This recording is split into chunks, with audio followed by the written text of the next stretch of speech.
Well, good morning, good afternoon, or good evening, depending on what time and when you're watching this particular video. This is the Penderyn edition of the Festival in a Box 2.0. I'm going to bring in David Cover, who is the brand ambassador for Penderyn, and he's going to introduce himself and also the rich oak, which you should now extract from your festival in a box and enjoy the session. So here's David. Good morning, David, as it is with us. Yeah, good morning. Good morning. How are you, Eddie? I'm very well, thank you. Very well, thank you. Looking forward to this session. Good to see you too. Not seen you for a little while, but great to hear that you have expanded your family and you're doing well. Yeah, absolutely. No, thank you very much. It's good, great to be here. Great to be back. Doing events with the Whiskey Lounge once again, even if it's virtual. Yes. Well, the along with the weather, the outlook is looking slightly brighter, isn't it, for future physical events? So let's keep our fingers crossed that we can get together physically properly at some point. Fingers and toes. Anyway, David, much as I know you, it'd be great to perhaps tell the viewers a little bit about yourself and how you got to be doing what you're doing before we get started on the tasting. Yeah, absolutely. So my name's David Cover, and I'm the global brand ambassador for Penderyn Distillery. And in previous times, that would have involved a lot of traveling around the world and going to amazing places and doing festivals with the likes of the Whiskey Lounge. But nowadays, it's a lot more sat in front of my computer, which is fine as well. But I've been working with Penderyn for about 6 years and kind of worked my way through a bunch of different roles, working in the visitor center, working in the warehouse, actually in the distillery itself, making the whiskey, distilling the whiskey, and then now sort of talking about it and being able to just sort of share the joy and the passion that I have about whiskey, every day, I think is amazing. So it's been a little bit of a journey already, and I've loved every second of it. Yeah. Well, that's something that you have in common with hopefully everyone who works in whiskey, which is a real passion for it. We certainly don't do it for the money. No, exactly. And what better excuse, to be having a little sip of whiskey at 10 in the morning. So exactly. Shh, tell them that. Okay, so I've got my admittedly slightly depleted bottle of rich oak, but that's okay. Do you want to maybe just tell us a bit about the bottling that we're sampling along with the viewers? Yeah, absolutely. So Penderyn started in the year 2000, so it's one of sort of the newer whiskies, and originally was the only whiskey from Wales for a long time. Now there's a few other distilleries that have popped up, but when we first started, because the distillery was started by a lot of people that didn't necessarily know a lot about whiskey, weren't really involved with the whiskey industry, they decided to bring in an expert, and that expert was Dr. Jim Swan, who's now, of course, really, really well known in the whiskey industry, and was involved in lots of different distilleries. And this was kind of one of Jim's babies, because he sort of came up with this new type of cask, this new barrel that people could use called an STR cask. And STR stands for scraped or shaved, toasted, and then recharred. And those are the barrels that we're using for this particular expression.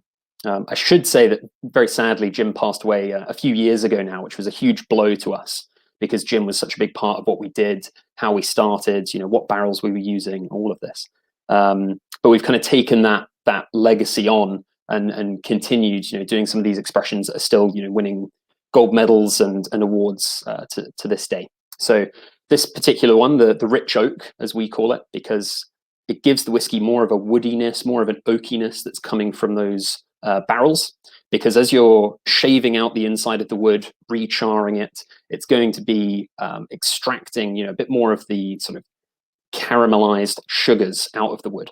And often with these STR casks, and particularly with us, we're using the old red wine barrels, and the red wine sort of caramelizes in the wood as well as the wood sugars. So you're getting all of this sort of caramel, toffee, vanilla, all of these sorts of classic, more woody flavors that you'd expect in this. And this is a finishing for this whiskey. So it starts off in bourbon barrels to begin with, and then goes into these STR casks.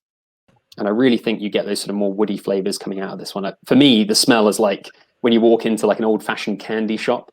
I get that kind of aroma. It's lovely.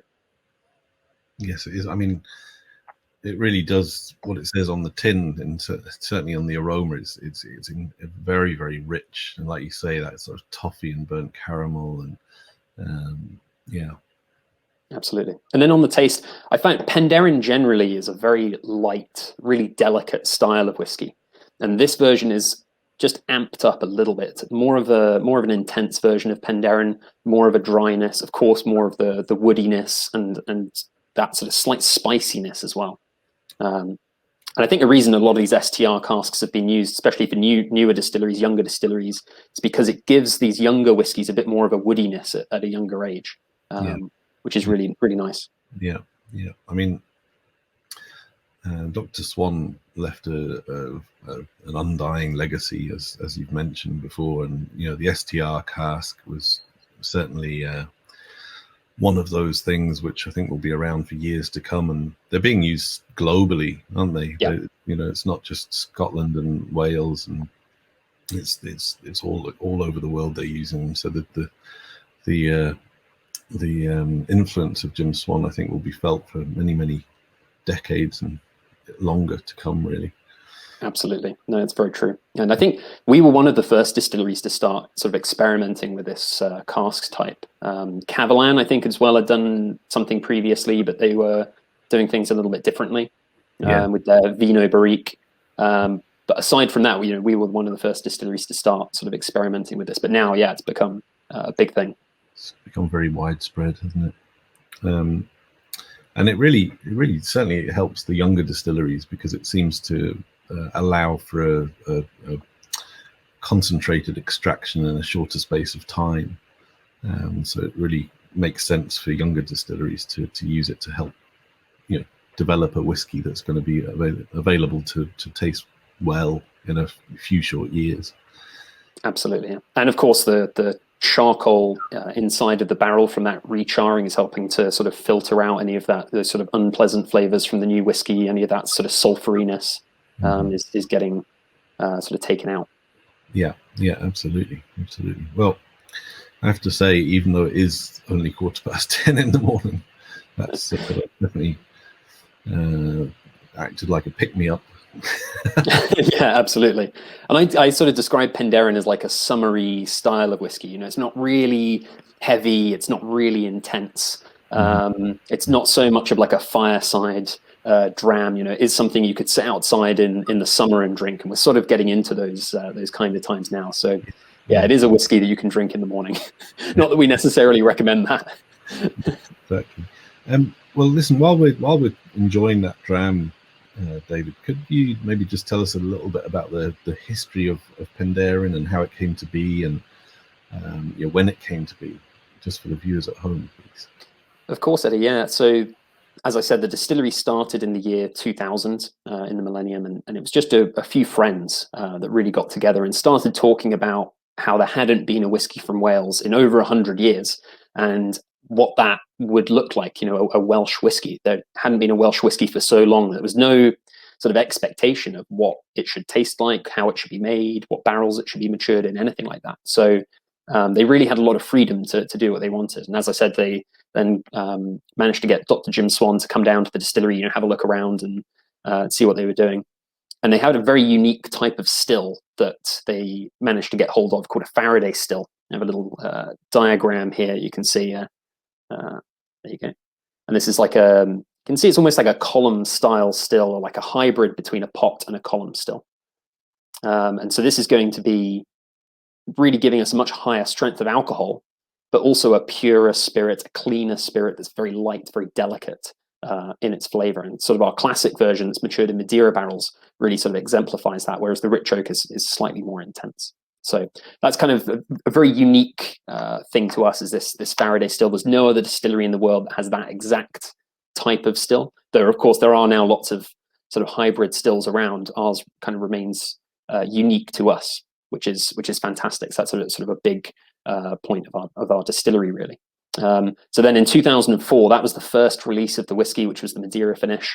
And lately then what we've been doing is sort of expanding and growing. We now have a visitor center, a shop, at the distillery.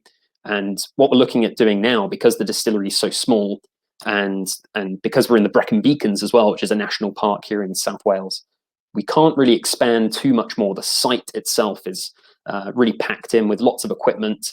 We have a bottling line, we have a warehouse nearby. So we can't expand our site too much more. What we're looking at doing now is building some new distilleries as well within Wales, and actually two new distilleries in the next few years. So that's sort of where we're going to and what we're really excited for.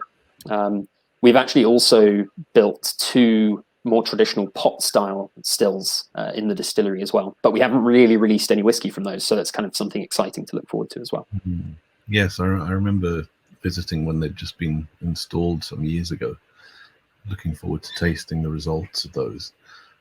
Just while I'm thinking about it, I'm just going to pop that in there because guys and gals might know where to get it and what it looks like. So that's the Penderyn Rich Oak that we're tasting at the moment.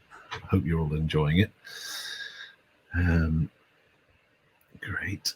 Okay, so I was going to ask you, I mean, you've kind of answered this already with the introduction of the Faraday still, but about any particular differences or quirks in the production process at the first distillery that that you feel make the brand stand out from other whiskies. Yeah, absolutely. I think, one of the main things for us, or the main thing for us that defines our style of whiskey, is that Faraday still. Because we were a Welsh whiskey, and because we were the first Welsh whiskey in so long, we didn't want to just make a whiskey from Wales that copied the Scotch way of making whiskey or copied the Irish way of making whiskey. We didn't necessarily want to do double or triple distillation straight off. So we put this Faraday still in to really give us a Welsh whiskey from Wales that had a different style that was sort of uniquely Welsh. Sorry. So for me, that is really the main thing. The fermentation is generally quite long. It's about 3 days, and other than that, we're using 100% malted barley. We're trying to get this sort of very clean, fruity spirit, from the off. So all these sort of hundreds of decisions that you can make in the process, we're sort of all directing them towards that style. And then the Faraday still is really giving us that very clean spirit, that very pure spirit, and it comes off the still at over 90% alcohol as well. So it's so pure. And if you taste that stuff, it's searing alcohol at 90%, but when you water it down, there is this sort of very light fruitiness in there. So I think that really gives us this sort of natural, very naturally clean and light whiskey. Some people taste it and they compare it to, it tastes something like an Irish whiskey, perhaps because of the triple distillation with Irish whiskey, or more like a lowland whiskey. But really, it's a kind of style onto itself. It's like a new style of whiskey completely, which is really, really exciting, I think. Indeed. And well, that brings nicely to the next question, which is, what does the future hold for Penderyn? And you've already kind of alluded to the fact that you have other distilleries opening and in planning. So can you maybe tell us a little bit about what's happening with those distilleries and how progress is getting on? Well, something really amazing happened on the 17th of May, which for us, it was a big day in Welsh whiskey, because Aberfoyles, which was the first sort of larger distillery that started in Wales in a long time, well, since Penderyn started, really, they released their very first whiskey. And on the same day, we opened our new distillery in Llandudno in North Wales. So that's on the very, very north coast. And it's a beautiful, beautiful place. And we're going to be making whiskey there. Of course, the first whiskies won't be available for at least a few years, at least 3 years. But we're really, really excited about what will be happening there. It's going to be a smaller distillery, so we're only using one Faraday still there. So it's about a third of the capacity of Penderyn. But what we're hoping to do is be able to create a peated whiskey from this distillery in Llandudno, being sort of a more coastal distillery as well. I think it's going to be really, really interesting to see. I don't necessarily have all the details on where the peated barley is going to be coming from and everything, but really, really excited to see what happens with that. We have actually produced a version of Penderyn that's called Penderyn peated, but this is only using peated barrels, so barrels that have held peated whiskey. So it's just a very, very light smokiness. And I think it's going to be so, so interesting to see what happens when you actually use peated barley and run it through a Faraday still like that. It's going to be something else, definitely. Yeah. Oh, that sounds very interesting. So does the new distillery have a name?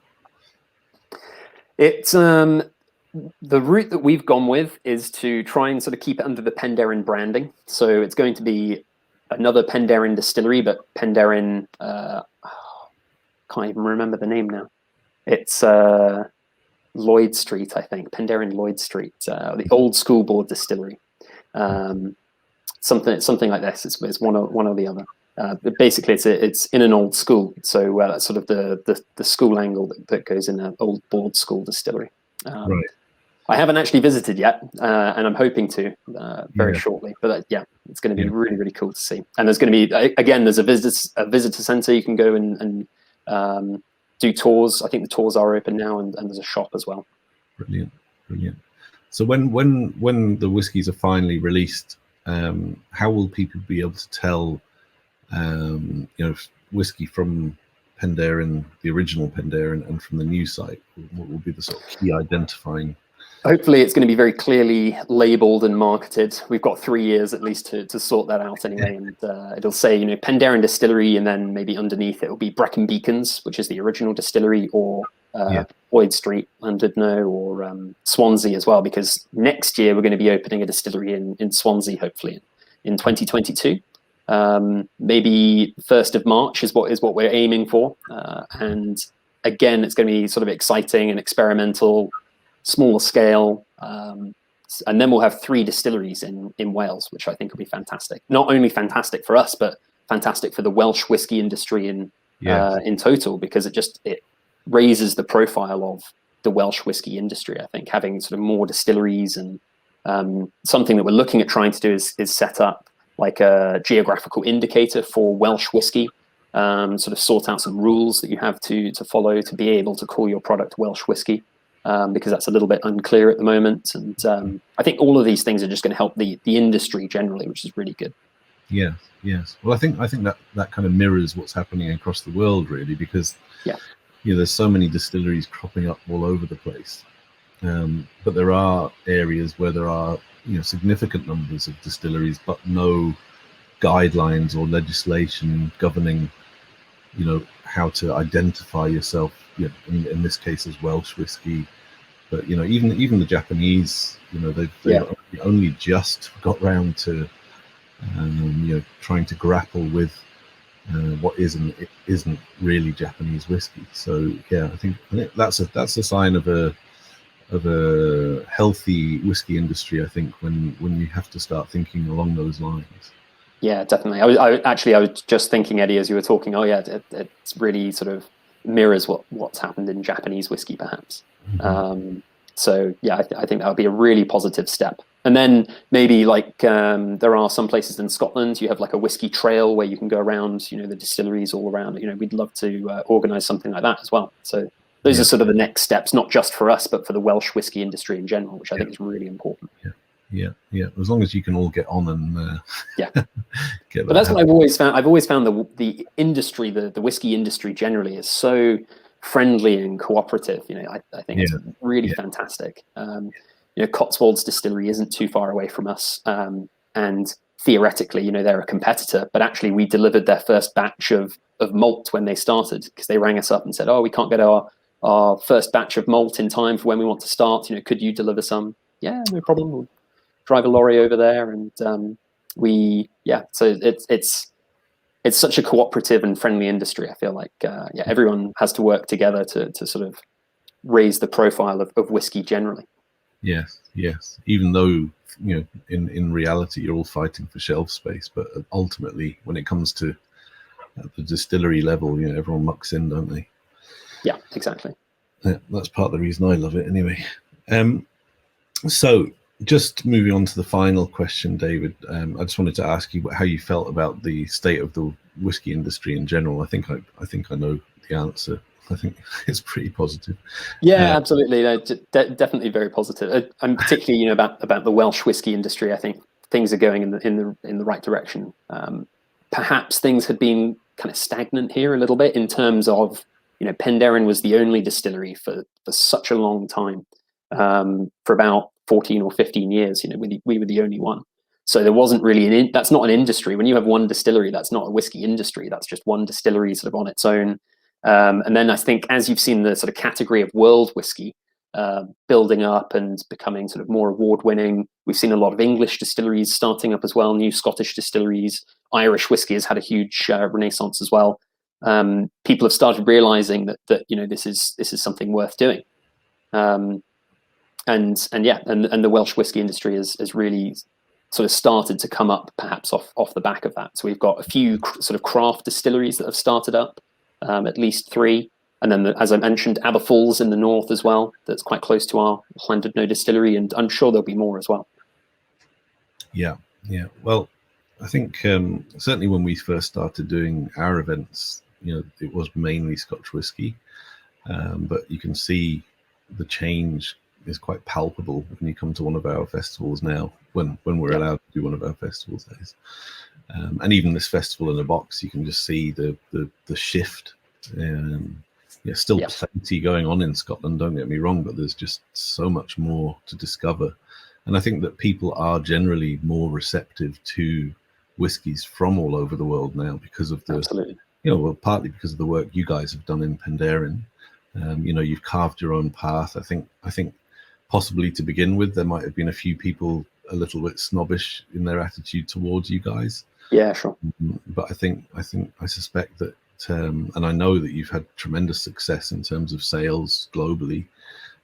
So more power to you for it. And very exciting to hear about the already open distillery and the new distillery potentially in Swansea. Yeah, absolutely. No, I think customers generally are just perhaps more curious as well about different types of whiskey. 20, 25 years ago, people would have the one brand that they would just drink, and that was their one brand that they were always going to buy, and no one could put them onto anything else. And now people want to try everything. I want to try, a German whiskey and a Welsh whiskey and, whiskey from every country in the world. And that's really amazing to see, I think. That's right. Anyway, David, I think I've kept you long enough. Probably have more important fish to fry. Absolutely, yeah. But I just want to thank yourself and the viewers at home. Hope you've enjoyed the session, everyone. Thank you, David. Slàinte to yourself. In Welsh, it's Iechyd da. Iechyd. How could Enjoy. I forget? Well, thank you, David, and look forward to seeing you in person very soon. Absolutely. Thank you so much, Eddie. Cheers. Thank you. Cheers.